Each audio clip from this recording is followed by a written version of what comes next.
అందరూ అన్నట్టు మహిళా సంఘానికి సంబంధించిన నేతలు అందులో ప్రత్యేకంగా లేరు, మహిళలు ఎవరు ప్రత్యేకంగా లేరు.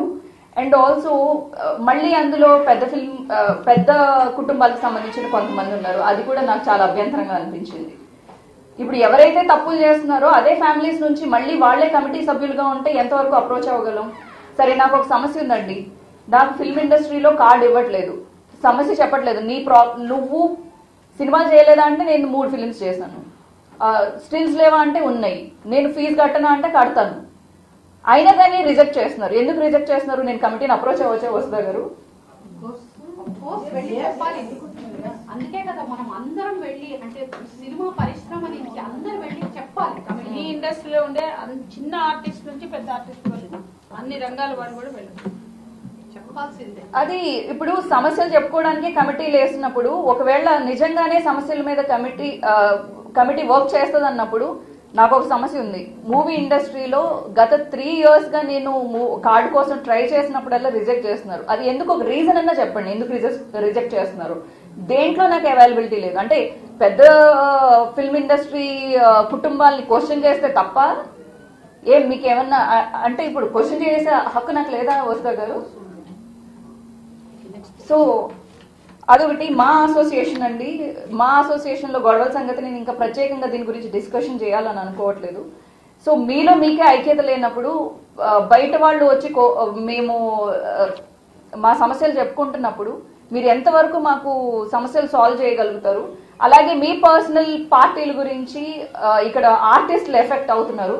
దయచేసి ఈ పార్టీల గురించి మేము వైఎస్ఆర్సీపీ, మీరు టీడీపీ ఈ కైండ్ ఆఫ్ ఆపి మా అసోసియేషన్ మీద కొంచెం గౌరవం ఉంచుకునేలాగా బిహేవ్ చేయాలని చెప్పి ప్రతి ఒక్కరికి నేను రిక్వెస్ట్ చేస్తున్నాను.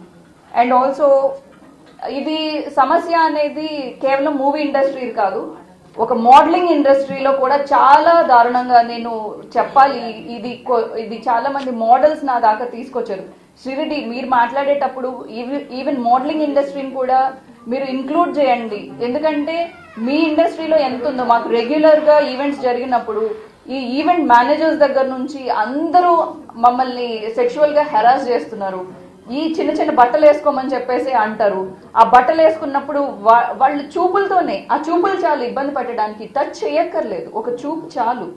సో ఆ ఇబ్బందుల గురించి కూడా మాట్లాడండి అని. సో ఇప్పుడు ఈ కమిటీ వస్తే మేము రిక్వెస్ట్ చేసేది ఏంటంటే, ఒక ఫిల్మ్ ఇండస్ట్రీకే కాదు, మీరు అన్నట్టు ఒక మేడం చెప్పినట్టు ఎఫ్ఎం ఆఫీసుల్లో పనిచేసుకునే వాళ్ళకి కానివ్వండి, లేదా టీవీ ఇండస్ట్రీకి సంబంధించి కానివ్వండి, మోడలింగ్ ఇండస్ట్రీని కూడా ఇంక్లూడ్ చేయండి. ఎంటర్టైన్మెంట్ ఫీల్డ్ ఏదైతే ఉందో అందరికి సంబంధించి లేడీస్ అక్కడికి వచ్చి సమస్యలు చెప్పుకుని వాళ్ళ సమస్యలను సాల్వ్ చేసుకునేలాగా ఈ కమిటీ వర్క్ చేస్తే చాలా బాగుంటుందని మళ్ళీ ఒక ఫైనల్ గా మళ్ళీ ఇంకొకసారి చెప్పేది ఏంటంటే, ఇది మహిళలు సాధించిన విజయం. అండ్ ఆల్సో ప్రభుత్వానికి లేదా ఆ సదరు చలనచిత్ర పరిశ్రమకి సంబంధించి కాకోకుండా, ఎఫెక్ట్ పడకోకుండా జ్యుడిషియరీ సిస్టమ్ మీద నమ్మకం ఉంచి ఈరోజు నాకు జ్యుడిషియరీ సిస్టమ్ మీద చాలా చాలా గౌరవం పెరిగింది.